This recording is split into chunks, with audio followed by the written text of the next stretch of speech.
benefits. Today I'm learning something from my friend Rachel Mercier. Hi Rachel. Hi. Today we are learning how to... We're going to make a couple of arrangements. Awesome. I know very little about flowers and Rachel knows a lot about flowers, so let's get started. Alright. So these are just some flowers that I picked up from the bodega. Amazing. And you can pick stuff up from the flower market if you have one. Mm-hmm. Or you can just go to the bodega and get, like, all these flowers are basically $25. Awesome. So we can get a couple of arrangements out of all of these. We're using some roses, these like really pretty yellow roses that have a little bit of pink on the tips. I like it. And then we're going to use actually some carnations, which are totally coming back in style. They're usually thought of as like a really cheap flower, but there's all these new beautiful varietals. So we're gonna use some of those ones. They're kind of yellowish with some red. And then we have some chamomile flowers, which are pretty as like a filler. Yeah. And we're going to use these really pretty hypericum berries is what they're Awesome. called. And sort of the first thing you need to know is that it's important when you're making an arrangement to use different flowers with that are different sizes and textures. Okay. So like if you use too many roses, for example, it'll all kind of blend together. But if you use some roses with some carnations, which are a little bit smaller and rufflier, with some of this chamomile, which is like more wild looking, with the berries, which is more structured to it, it will make everything sort of pop. Awesome. Okay, so first we're going to start with just two vases. Okay. We're using different sizes, so they'll probably look pretty much the same, but maybe a little bit different. Okay. And one of the keys to doing these types of arrangements is using some structure to it. So sometimes you can use floral tape, and you just basically would, not this kind of tape, but something that's actually clear. You would put the tape across the vase and make a grid. And that way when you start to put the flowers in, it'll keep everything in place. Makes sense. But we're actually going to use some chicken wire, Alright. which is a little bit of a shortcut. Cool. So I'm going to give you this piece. Thank you. And it's Chicken wire. already been pre-cut. Fabulous. It doesn't actually come like this. It has to be trimmed. All right. And just manipulate it so it just fits right into your vase. Cool. All right. Manipulated. Yep. Okay. Oh, wait, all the way in. Okay. All the way in. But Fully manipulated. But make sure that the top is like a Okay. grid, Right. Okay. Got so it. that you actually have like a real grid Yes. to put the flowers in. Makes sense. Okay. First, you want to start with the flowers that are the biggest because Okay. they'll provide like the base for Right. the arrangement, and they'll give you the shape you want. The type we're going to do now is called a Victorian style. Okay. So you see them a lot at weddings. They are like sort of these lower arrangements, and they're all symmetrical all the way around. Got it. So when you get flowers from a bodega or the flower market, the first thing you want to do, I'll take one that has the leaves on it already. The first thing you want to do is you want to take off the foliage. Yep.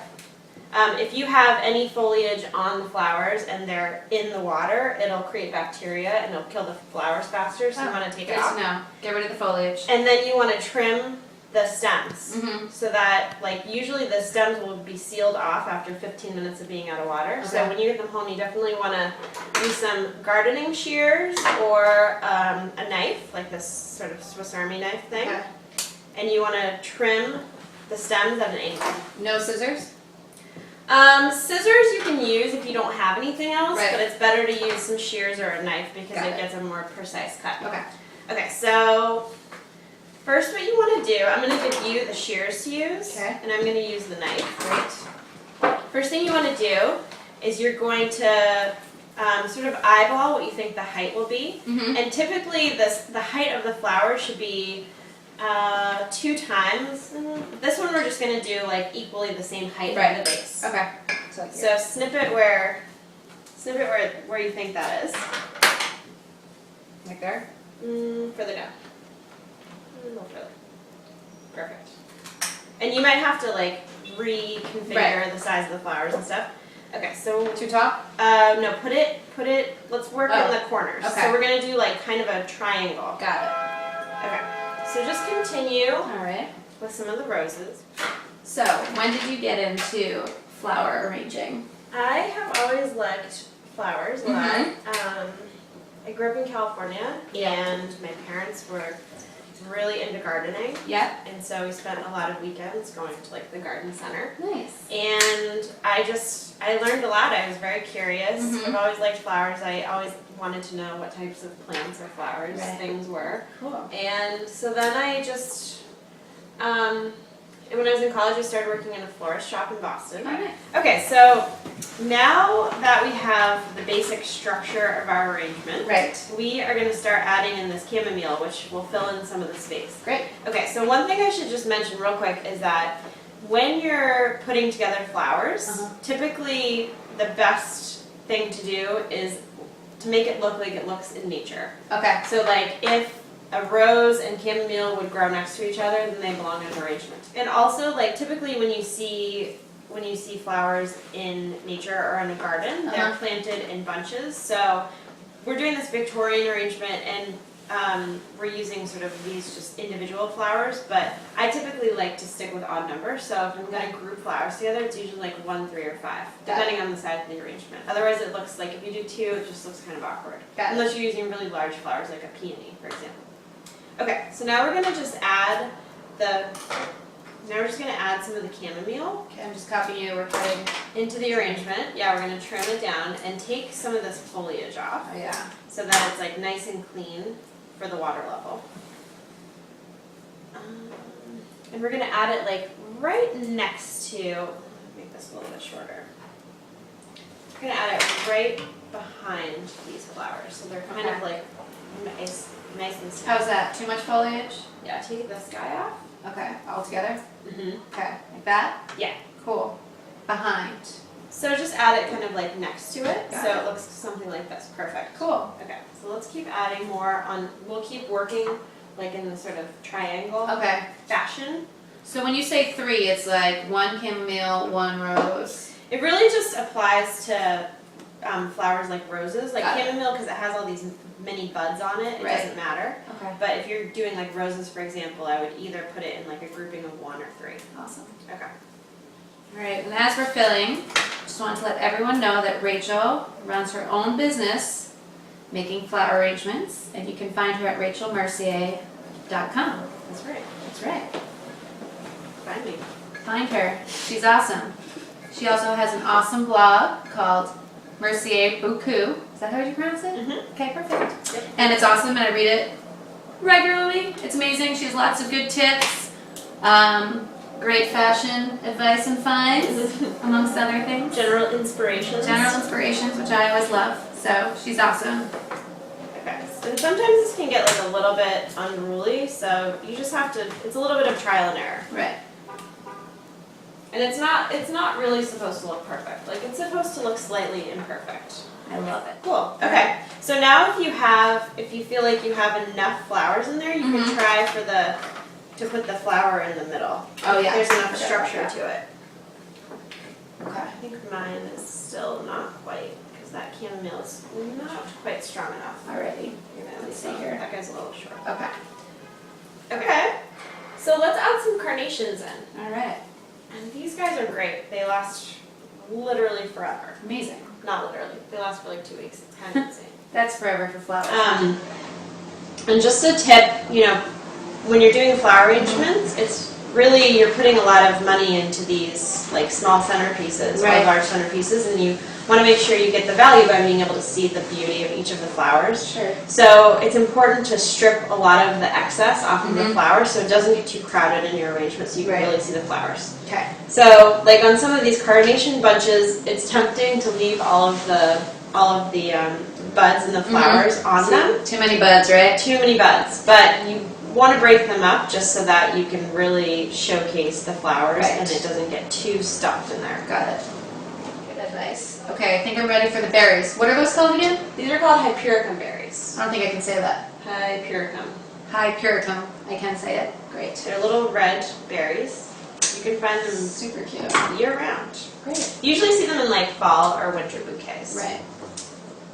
They're very popular. So the carnation, a lot of people do have opinions about carnations. Right.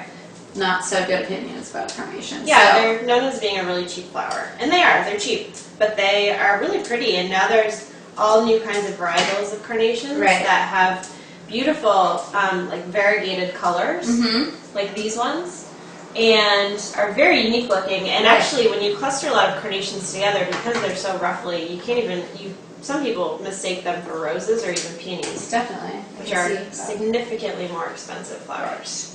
So they're yeah, I mean these ones are absolutely gorgeous. They're quite pretty. So you can see what this looks like when you cluster the flowers. Right. Oh, it has a prettier effect. Right. And it really showcases the flowers more. All right. All right. Should I do more roses?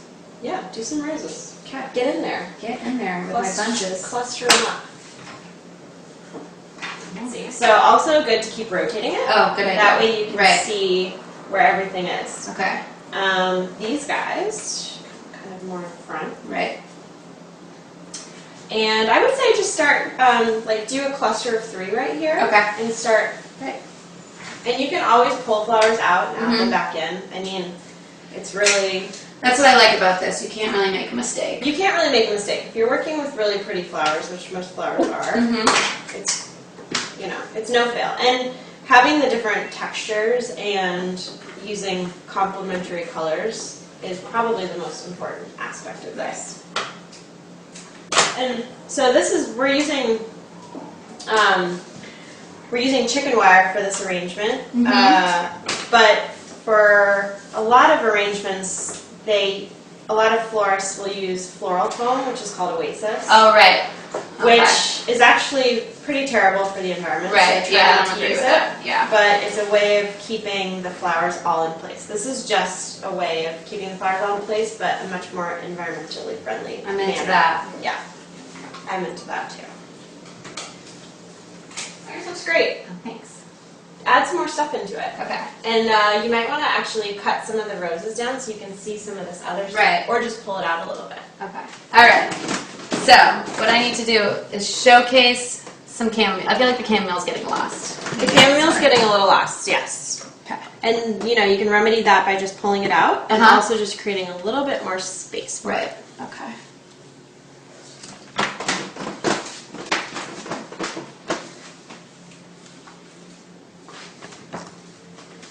And this is a fairly like wild look. Right.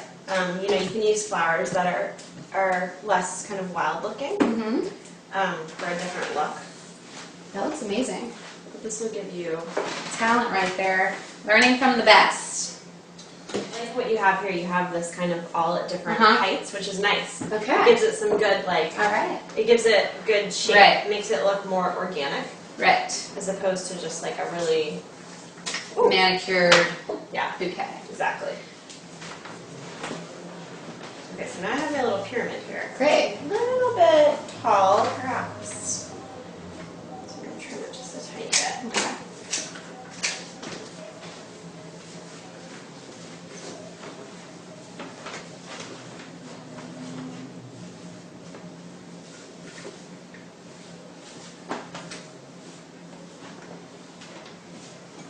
Okay. And it's kind of amazing. So like for, you know, if one of your friends is getting married, or you're having a baby shower or a bridal shower for somebody, you know, basically we've created 2 really pretty arrangements. Yeah, this is gorgeous and really, I mean, easy to do. For $25, which is incredible. And how much do bouquets go for? Like, I don't really know. If you were doing like a wedding bouquet, it'd probably be around $200 to $300. And what about like a centerpiece like this? A centerpiece like this would probably go for around $65. Wow. I would say. Yeah. All right. So do it yourself. Save you some money. Thank you. Awesome.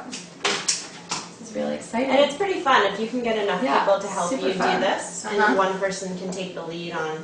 You know, the most complicated part is just figuring out what you need and buying the flowers. Right. And the rest of it is easy enough. Cool. All right. How's it looking? What do you think good. I need? Let's see here. Let's clean this up a little bit. I think it looks pretty good. All right. I like it. Me too. Just keep all these things bunched together. Maybe pull a few of the carnations out so it's a little bit more. Right. Has a little more shape to it. I think you're in good shape. Cool. And you know, one of the biggest problems people face when they're doing this sort of thing is knowing when to stop. I hear ya. Because you could really fit, You you know. can really just keep going, but Totally. in this instance, like with many things, less is often more. Yeah. More is more. More is more, less is often Less more. is more. Got it. Making this work. Making it work. Make it work.